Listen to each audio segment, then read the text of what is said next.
Le recouvrement de dette, un sujet qui peut vite faire peur. Eh bien, il faut savoir que les règles du jeu ont complètement changé. Une nouvelle législation a mis en place un véritable bouclier pour protéger les consommateurs. C'est un changement vraiment majeur et on va décortiquer tout ça ensemble.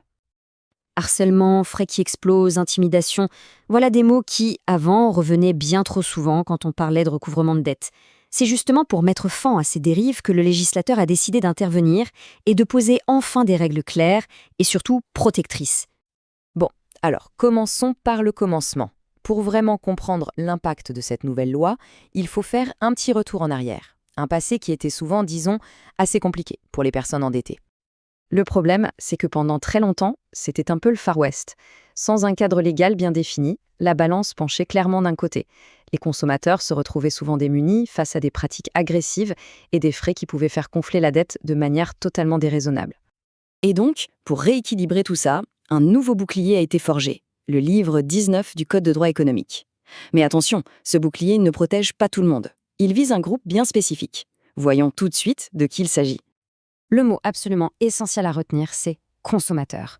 La loi est très précise là-dessus. Ces nouvelles protections, elles s'appliquent uniquement à une personne, un particulier, qui a une dette dans un cadre privé, donc pour ses besoins perso, et pas du tout dans le cadre de son travail. Prenons des exemples concrets pour que ce soit bien clair. Une facture de téléphone personnel? Oui, c'est couvert. Le loyer de son appartement? Couvert aussi. Par contre, la facture d'un fournisseur pour une entreprise, ah non, là ça ne marche pas.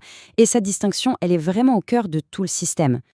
D'accord, alors comment ça se passe en pratique maintenant? Eh bien, la loi a créé une sorte de mode d'emploi obligatoire, avec des étapes bien définies et des délais à respecter. Fini l'improvisation et les mauvaises surprises. Tout commence par cette première étape. Le tout premier appel de paiement est maintenant obligatoire et surtout il doit être 100% gratuit. C'est une vraie révolution parce qu'avant, même ce premier courrier pouvait déjà coûter de l'argent. Ce qu'on voit ici, c'est que le processus impose des pauses. Après le rappel gratuit, il faut attendre au moins 14 jours. Ensuite seulement on peut arriver à la mise en demeure, qui est elle-même suivie d'une nouvelle pause. L'objectif est simple, donner du temps, donner de l'air aux consommateurs pour qu'ils puissent réagir et s'organiser. Bon, si après le premier appel, la dette n'est toujours pas payée, on passe à l'étape suivante, la mise en demeure. Et attention, ce n'est pas juste une lettre. La loi oblige à y mettre toute une série d'infos cruciales. Qui réclame l'argent, pour quelles raisons, le détail exact des sommes, et surtout comment faire si on n'est pas d'accord. La transparence, c'est devenu la règle d'or. Et ça, c'est un détail qui change tout. La loi impose que cette phrase exacte soit écrite en gras dans la lettre. Le but est limpide, en finir avec les courriers qui font peur, qui laissent croire qu'on va se retrouver au tribunal le lendemain. C'est une manière de calmer le jeu. Au-delà de la procédure, la loi s'attaque aussi au comportement des agents de recouvrement. Elle fixe des lignes rouges très claires à ne pas dépasser. Voyons un peu ce qui est maintenant interdit. Cette liste, elle parle d'elle-même.